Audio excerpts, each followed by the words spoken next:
Après 14 ans de carrière sans fin dans le coupé décalé, l'artiste ivoirien DJ Arafat a finalement arrêté son disque ce 12 août 2019 suite à un grave accident de circulation constaté dans la nuit du dimanche 11 dans les rues d'Abidjan, la capitale.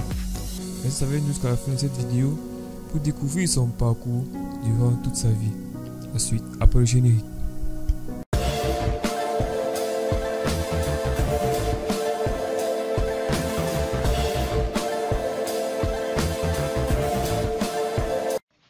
Mais avant tout, n'hésitez pas à vous abonner à la chaîne pour ne plus rater nos prochaines vidéos. Bon visionnage. Arafat Didier, encore appelé Yorobo, commandant Zaouba ou Sao Tao le dictateur, laisse les fans qu'il appelait les Chines populaires dans les mois. En ce moment où la musique africaine est dans la consternation, nous vous invitons à revisiter l'histoire de l'artiste. De son vrai nom, Ange Didier Huon, chanteur, compositeur, producteur et arrangeur musical ivoirien, il est considéré par beaucoup comme l'un des grands chanteurs d'Afrique et un ambassadeur du coupé décalé. Il a eu sur la culture musicale ivoirienne une influence considérable.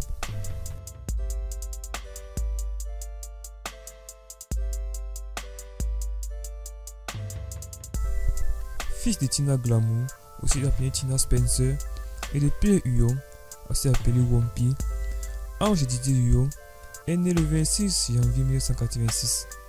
Sa mère est une artiste chanteuse. Arafat Didier a grandi avec cette image de vulgarité attribuée par les médias, notamment dans les années 1990, où Tina Spencer donnait des prestations scéniques à caractère obscène. Sa mère, préoccupée par ses tournées, le jeune Didier était libre à lui-même.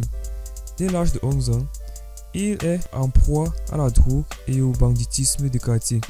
Il est également le demi-frère de Ouon Armand Stéphane, Ouon Séverin, Ouon Marie-Emmanuel et Ouon Yves Ramon, Ouon Yves Franck, Olivier Prince.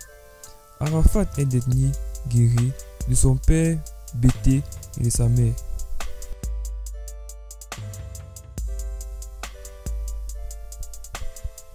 Dans les débuts du mouvement coupé décalé, le Didier officia dans l'un des grands maquins d'Abidjan, le Shanghai, est répété par un jeune producteur, le Roland Benguis, qui l'amène en studio. C'est ainsi qu'il sort une œuvre discographique qu'il relève au grand public grâce au morceau Hommage à Jonathan en 2003, dont une partie du clip a été réalisée au parc de sport de Tchetville avec la présence de Douk Saga et Moukou Moukou Didier. Très jeune, Didier Huon avait beaucoup d'amis libanais à Abidjan qui le surnommaient sans cesse Yasser Arafat, l'ancien dirigeant du Fatah et de l'Organisation de libération de Palestine, car on lui attribuait le tempérament du dirigeant du Fatah. Il a décidé de faire ce surnom son nom de scène. Sollicité en France grâce à cet album, le promoteur du spectacle et directeur des KD Productions, Désir Wadio, organise une tournée pour DJ Arafat.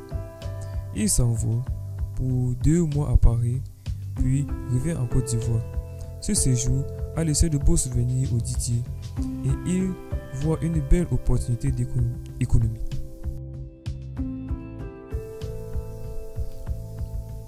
C'est ainsi qu'en 2005, pour son second voyage en France organisé par Désiré Quadio, il décide de s'installer dans la capitale française malgré l'expiration de son visa. Illégalement, résident en France pendant plus de 5 ans, il officie en tant que disque jockey dans un club africain devant les sites piratés.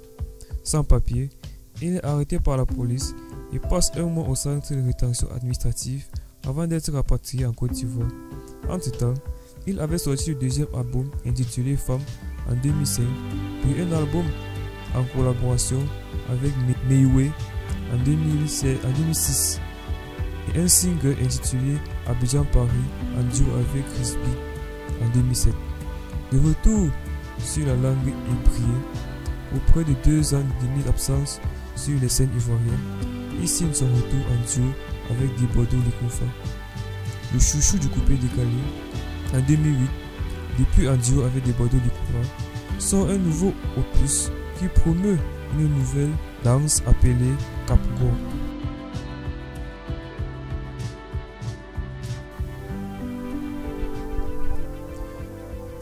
Le concert et les singles qui s'ensuivent deviennent des succès sur le continent africain, du Gabon au Burkina Faso en passant par le Cameroun. Des tubes naissent dans un bref laps de temps. Capgore, Confirmation, Capgore, Lébé, 25-25, Arachide. Ces tubes s'imposent très vite et arrivent en tête des classements ouest-africains. Entre-temps, ils sortent des freestyles ou encore des atalakou qui rencontrent un tel succès auprès de leur sortie tous les 10 minutes en moyenne. Un média musical ou un maquis est diffusé. Il s'agit de Spot 2009 ou 2009. Le spécial Stéphane Cessegno et Marie-Claude Cessegno, interdit au moins de 30 ans, retour en clash, cadeau de fin d'année. Pour ses prestations scéniques, il engage 3 célèbres talentueux danseurs dénommés magiciens, ordinateurs et bébés sans os.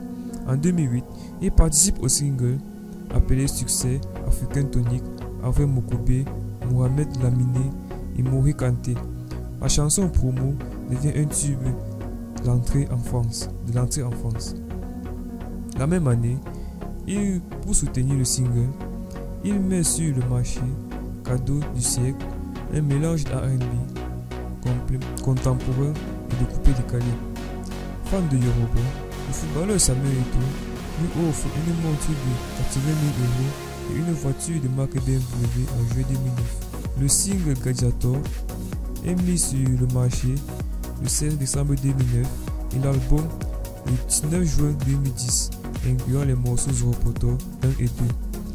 Le 11 août 2009, la page est victime d'un accident survenu dans la nuit tôt le matin du 12 août 2019 à Abidjan. Inconscient, il est admis aux urgences à la polyclinique de Plateau. Dans un état végétatif, il souffre notamment d'une fracture du crâne et de l'œdème. Les équipes soigneuses ont tenté de le réanimer en vain, confirmant un médecin du journal d'Afrique. Didier Arafat meurt suite à des blessures le 12 août 2019 aux environs de 8h GMT, laissant derrière lui son fils, Wong Maël, et sa petite fille encore nourrisson. Sa moto a percuté une voiture conduite par une journaliste de Radio Côte d'Ivoire. Le petit est parti. Il a vécu comme une étoile filante. Nous sommes tous effondrés. Dans le style du Zougou à international, il a Magic System. Pour le couple déclaré, c'était DJ Arafat. C'est une grande perte pour la musique ivoirienne.